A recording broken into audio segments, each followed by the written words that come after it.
Só no ano de 2024, o Morro dos Macacos, que fica em Vila Isabel, zona norte do Rio de Janeiro, teve em média mais de um tiroteio por semana. É isso mesmo.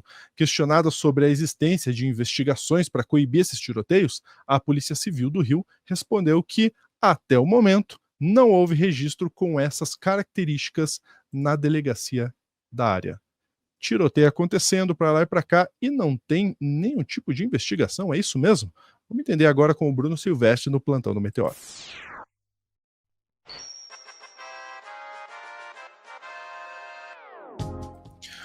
Ou não está sendo visto pela polícia, ou está sendo visto e está sendo deixado de lado. Qual será das opções? Eu vou trazer o Bruno Silvestre aqui para conversar com a gente. Você encontra o Bruno na internet no @Cidadão Silvestre e me encontra também no @lu.junior. Bruno, tem explicação isso ou não? Olha, Lúcio, aqui no Rio de Janeiro existe um grande problema nas questões sociais do tráfico de drogas, da violência policial, de várias questões nesse sentido. Antes de começar aqui a live, eu escutei da minha janela 6 tiros. Então, não é anormal ouvir esse tiroteio no Rio de Janeiro. Se alguém acha que tem que liberar as armas de fogo, fica tranquilo, já estão liberadas em vários lugares no Rio, porque é aquilo, tiro aqui não falta por aqui. E aí, qual é o problema?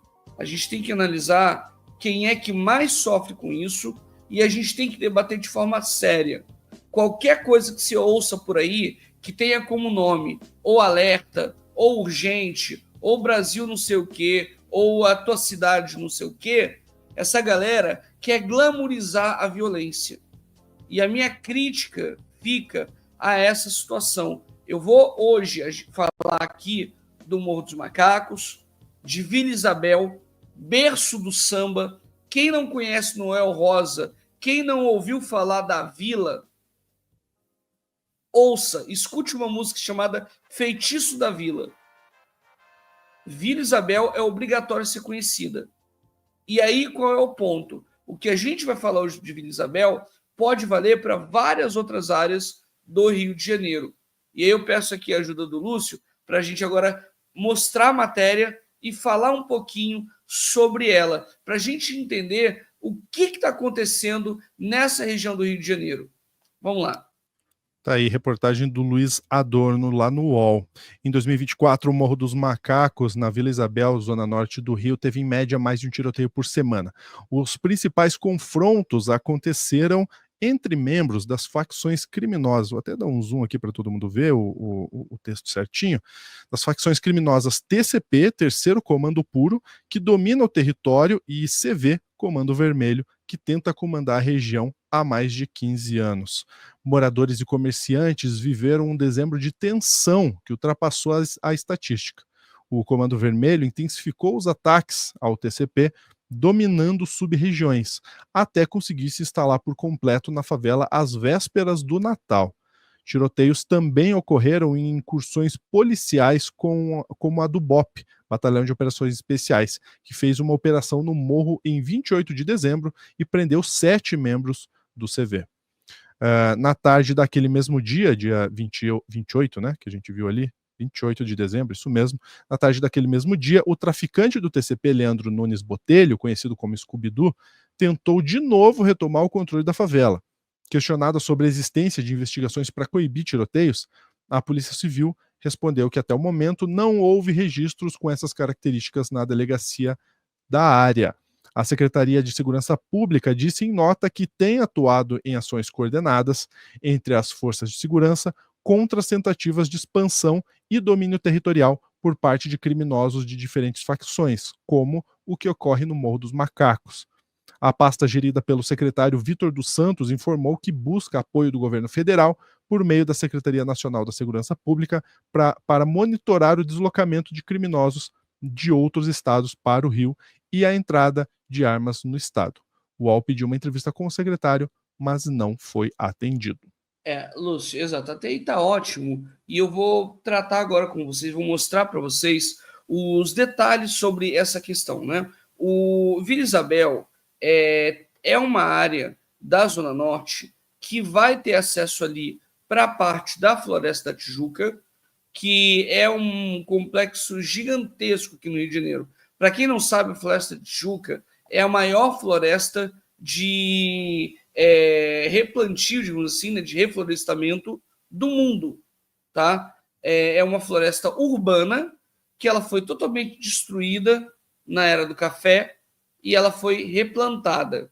Quem nunca veio ao Rio de Janeiro, ou quem vier, vá ao centro de visitantes da Floresta da Tijuca, que você vai ver uma exposição maravilhosa explicando sobre isso. Mas o que acontece? A Floresta da Tijuca, ela vai desembocar onde? Na Zona Oeste. Você vai chegar na Barra da Tijuca. E aí o que acontece? O Comando Vermelho tem tentado se expandir. O Morro dos Macacos, 20 anos atrás, ele era controlado pela ADA, Amigo dos Amigos. Aí depois foi para o Terceiro Comando. E agora quem está assumindo é o Comando Vermelho. O maior problema é que essa briga de facções faz com que a população não possa ir em bar, não possa sair para trabalhar ou saia com medo se vai conseguir voltar. Já teve, eu não vou mostrar esses detalhes aqui, mas já teve criança morta, já teve um monte de coisa, isso só nos últimos 10 dias. Porque a nossa intenção aqui também, ao mostrar esses problemas, é mostrar a realidade e tentar, olha só, cadê esse secretário que não quis dar essa entrevista? É uma obrigação. Os últimos 5 governadores do Rio de Janeiro foram todos presos. Todos. Então, assim, a gente precisa de moralizar. Aí você vê, eu peço ajuda do governo federal. Porra, então deixa o governo federal governar o Estado. Assume que não pode. Pede diz que vai fumar um cigarro e vai embora. Pelo amor de Deus. Porque o maior problema é o seguinte, nós temos um problema social. O problema da favelização não é de vir gente de outros estados, é porque a gente deixa as pessoas sem dignidade, sem controle do governo sobre essas áreas, não tem posto de saúde, não tem saneamento básico, e aí você tem organizações criminosas que ocupam esses espaços. Aonde o governo não atua, as facções ocupam. E aí o Rio de Janeiro tem miliciano e traficante. E aí as brigas ficam entre esses três. O Comando Vermelho, ocupando essa área, o que vai acontecer? Eles já ocuparam agora no final do ano, né? A custa de muitas vidas. E o que vai acontecer? Se eles se fixarem lá realmente, vai haver uma luta para ocupar outras comunidades na região e ainda outros ataques lá na Barra da Tijuca.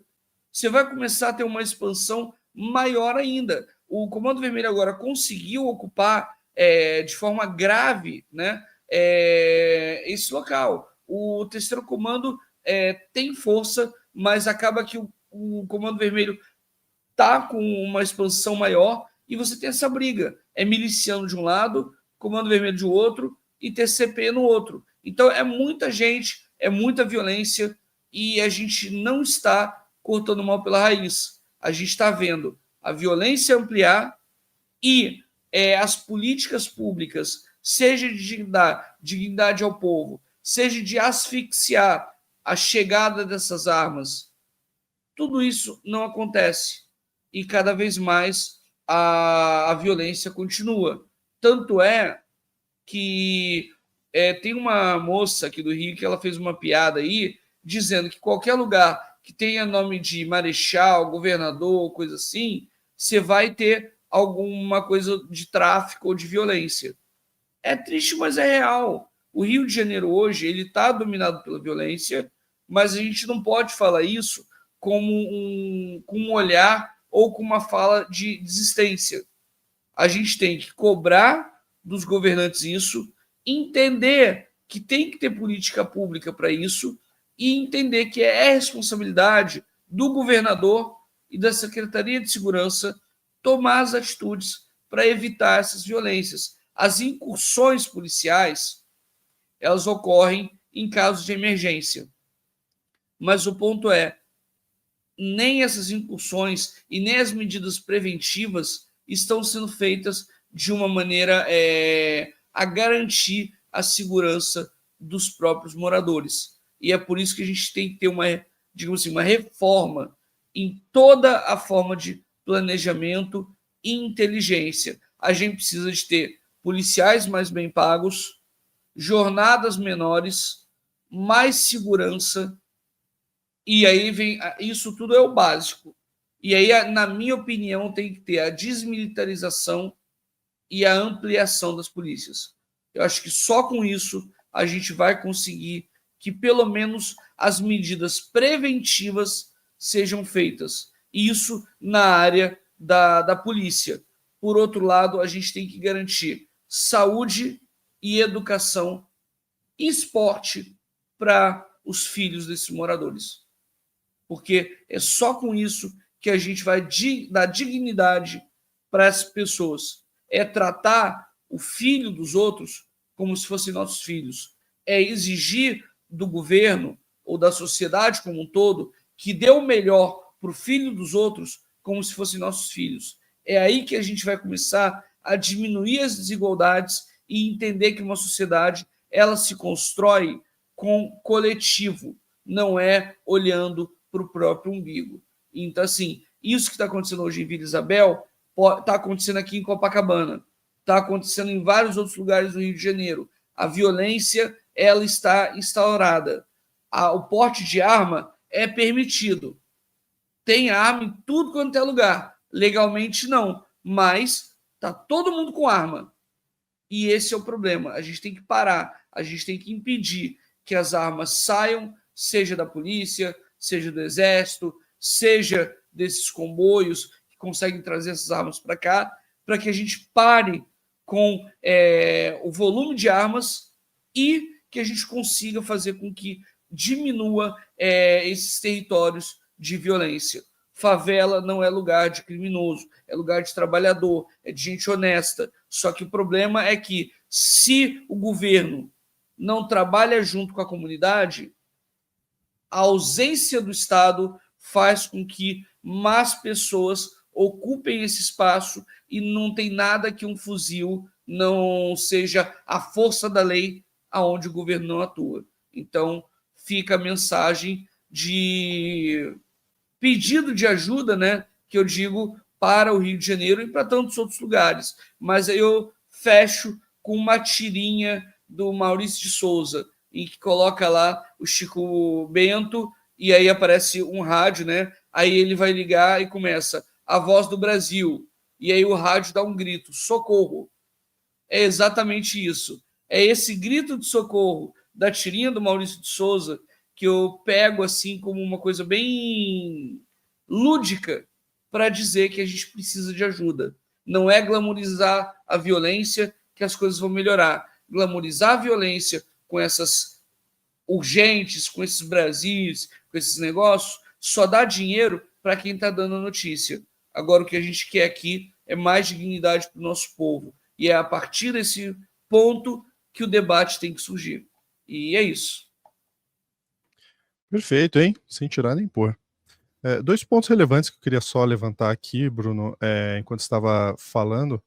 O primeiro é que o Lula apresentou uma PEC de segurança pública em outubro, que inclusive foi extremamente criticada pela extrema-direita, que entre as mudanças na polícia, a Polícia Rodoviária Federal passaria a se chamar Polícia Ostensiva Federal e poderia prestar auxílio à segurança estadual ou distrital quando requerido pelos governadores. E os próprios governadores, principalmente os de direita, Caiado e Cláudio Castro, não gostaram muito da ideia. Né? Então, a gente viu ali o secretário falando sobre apoio do governo federal. O governo federal apresentou uma PEC para que exista, inclusive, mais concentração, mais conexão entre as polícias. Vamos ver se isso vai avançar e se esse pessoal aí da extrema-direita que pede apoio do governo federal, de fato, vai apoiar que a PEC avance.